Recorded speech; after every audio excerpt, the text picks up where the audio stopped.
I'm Tanya, and this is From Burnout to Balance, the podcast for parents navigating the long middle of their child's burnout recovery.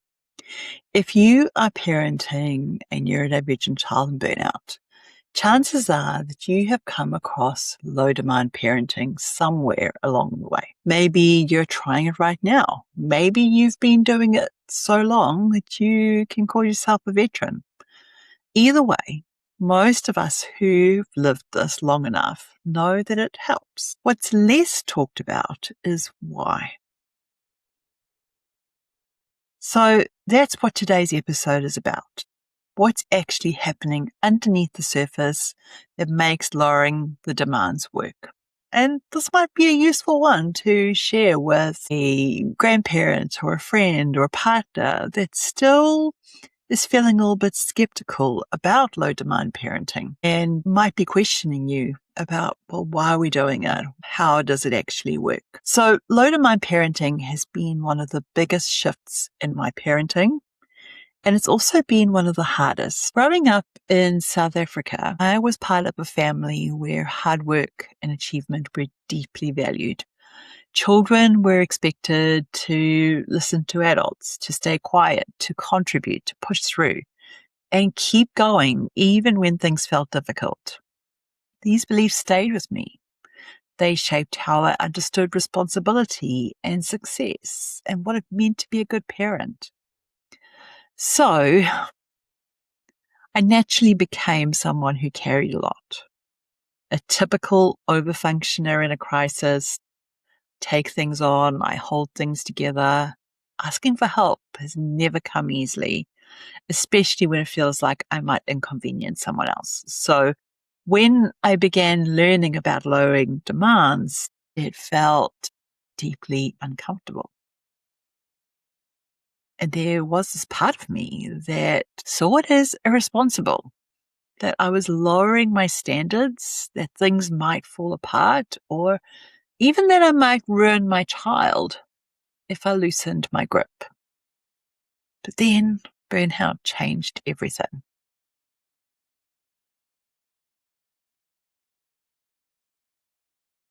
When my child went into burnout and the strategies I had relied on stopped working, the pushing, the encouraging, the trying to keep things on track, none of it helped. And slowly I began to understand something important, that when a nervous system is overwhelmed, even small expectations can feel impossible. Lowering demands isn't about giving up. It's about creating safety. At first, I let go of the obvious things, but over time, I became more curious about the invisible expectations that we were carrying.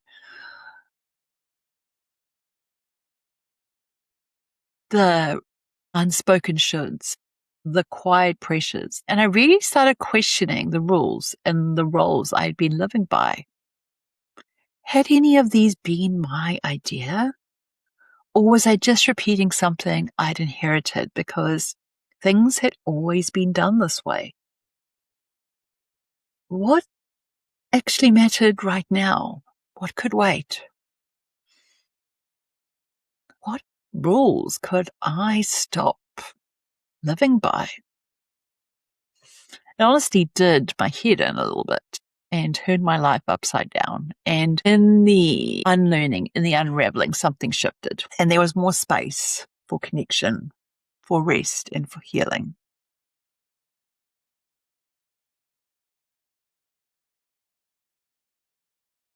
So why does this work? Here's the part I just want to slow down for, because I think that it's the piece that gets skipped over the most. Many people think it's a soft, nice idea that happens to work for some families.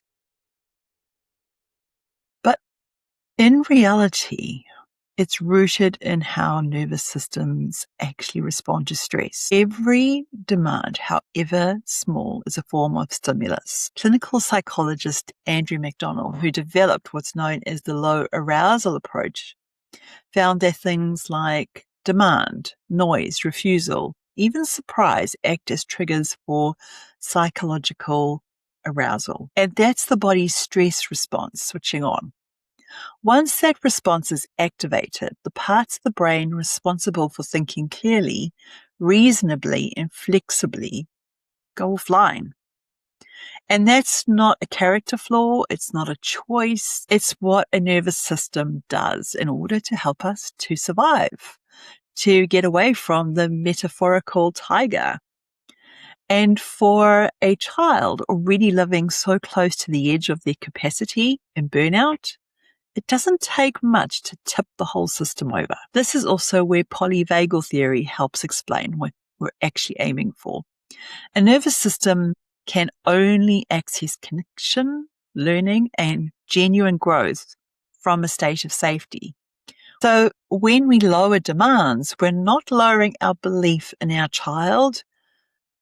We're not giving up. We're reducing the stimulus load enough for their body to come back out of the stress response and into a state where safety and eventually connection becomes possible again.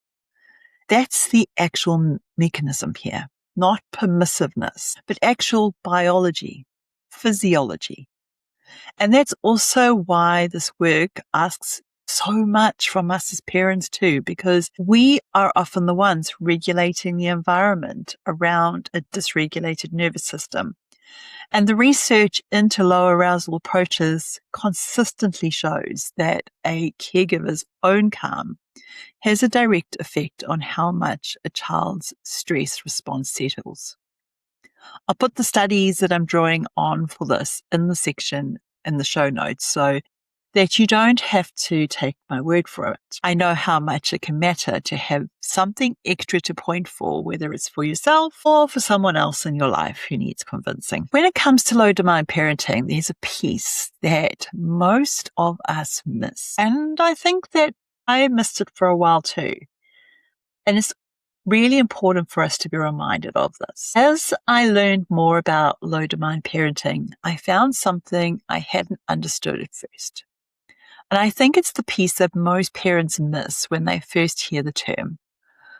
It's easy to hear low demand and think about it only in terms of demand, to make it mean doing less, fewer chores, fewer expectations, fewer battles at the dinner time. And that's part of it, but it isn't the part that actually changes anything. It's the part that actually makes the biggest difference is understanding about autonomy. Every demand that we place on a child, spoken or unspoken, is really asking the same underlying question. How much say do you have? A direct instruction removes choice in a very obvious way, but so does a look, a sigh, a question that needs a particular answer. Even praise can quietly ask a child to keep performing the thing that they were praised for. We live in a world that assumes adults already know best, and their children should simply fall in line with what we decide. It's built into the rules that we've inherited. Socially, adults sit above children in the societal hierarchy, almost without question. Many of us grew up absorbing the idea that we're owed a child's respect and compliance simply by virtue that we have lived longer. Not because we've earned it through how we show up for them or how much respect we actually show them. And when I started paying attention to how much say my child actually had in their own day, I understood why lowering demands alone hadn't been enough, because it's still something that we get to decide as the adult. I'd been softening the volume of my expectations without ever handing back the steering wheel or the control. And for a child whose nervous system is already overwhelmed, having no say in what happens to you is its own kind of demand, sometimes the heaviest one in the room. Restoring a sense of control and autonomy for our children and just really getting it. It isn't a nice extra layer on top of low demand parenting. It's the thing that actually makes the rest of it work. It's what tells the nervous system that it's finally safe to stop bracing. My child is informally diagnosed with PDA, pathological demand avoidance, sometimes described as pervasive drive for autonomy. And in many countries, including mine, PDA isn't even a formal diagnosis at all. But looking at burnout through that lens totally changed how I understood everything that was happening in our house.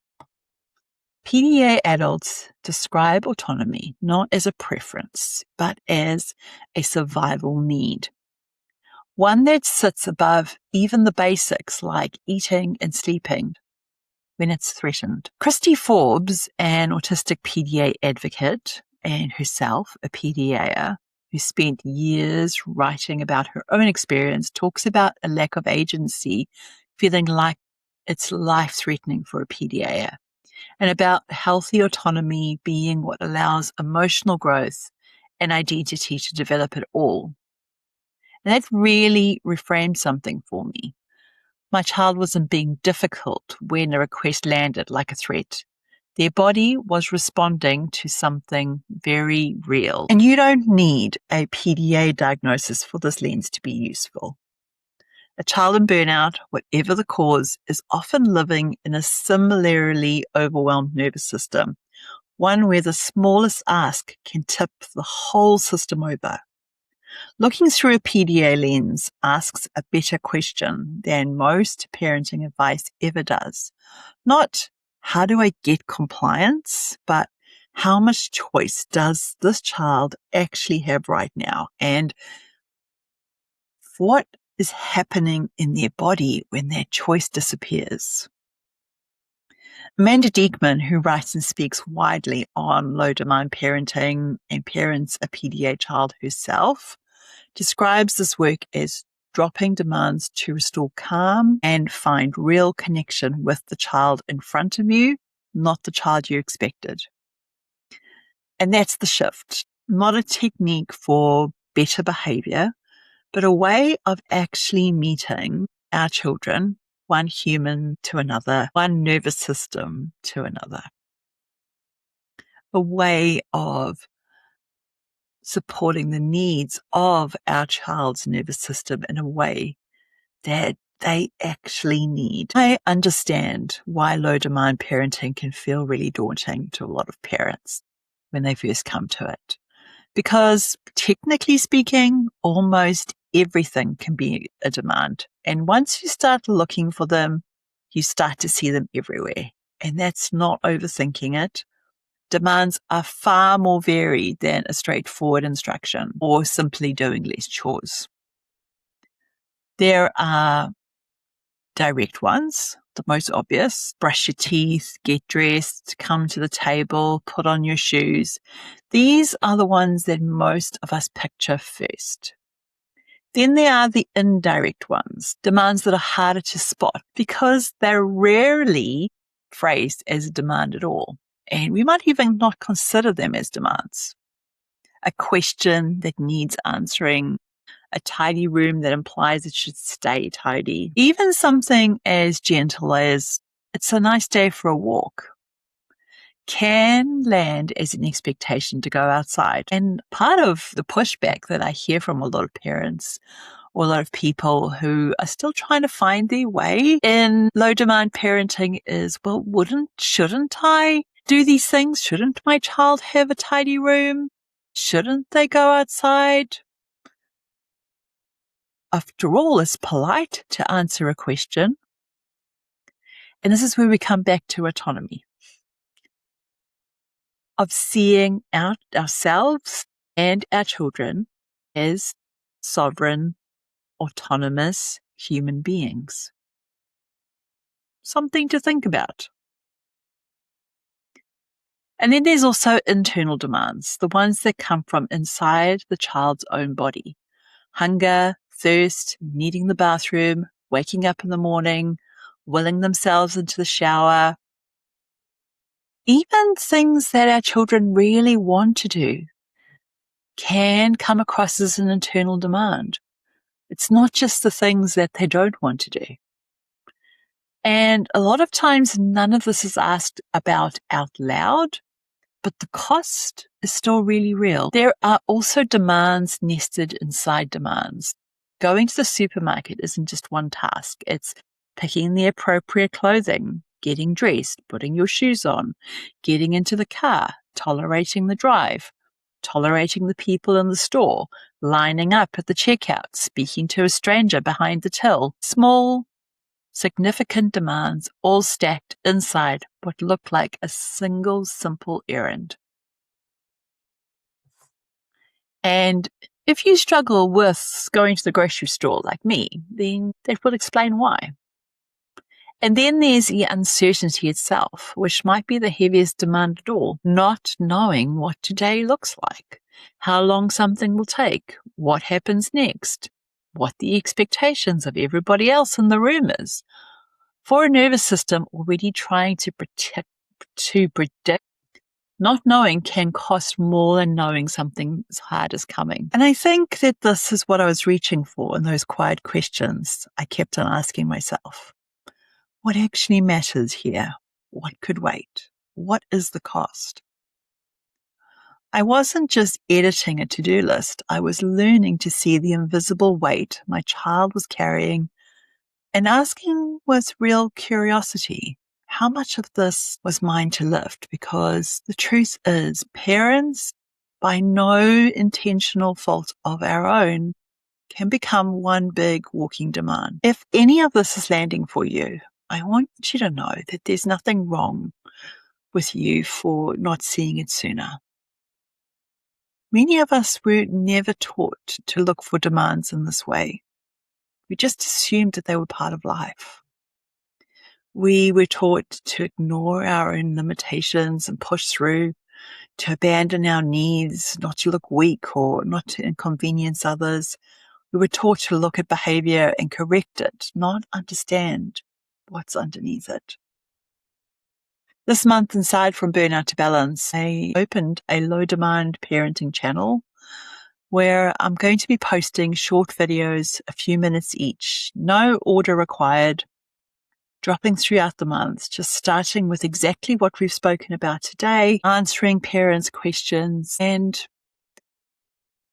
looking at things like why we lower demands in the first place, the different shapes demands take, the ones hiding in plain sight that we don't name, and a question that many parents really would like the answer to. Does low demand mean zero demands? Can I still ask my child to do stuff? And if this is something that you feel curious about, there's no rush or the right time to come and find it, but it's there when you're ready at whatever pace your family can hold right now. I'll put the link along with all the research and further reading from today's episode in the show notes. Thanks for being with me here today. If this episode landed for you, I'd love for you to share it with another parent who might need to hear it too. And if you aren't already, please click the subscribe button so you can hear more episodes like this and like us, or post a little review. It really makes more difference than you would know. Until we speak again, take care of yourself out there.